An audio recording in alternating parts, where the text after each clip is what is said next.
আপনি সূরাতুল ইখলাসের অর্থ তথা আল্লাহর পরিচয় সম্পর্কে জানেন তো? না জানলে আজকের এই ভিডিও থেকে জেনে নিন।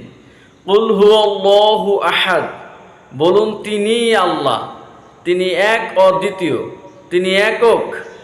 আল্লাহুস সামাদ, তিনি অমুখাপেক্ষী, অর্থাৎ পৃথিবীর সব মাকলুক আল্লাহর মুখাপেক্ষী, শুধুমাত্র আল্লাহই অমুখাপেক্ষী।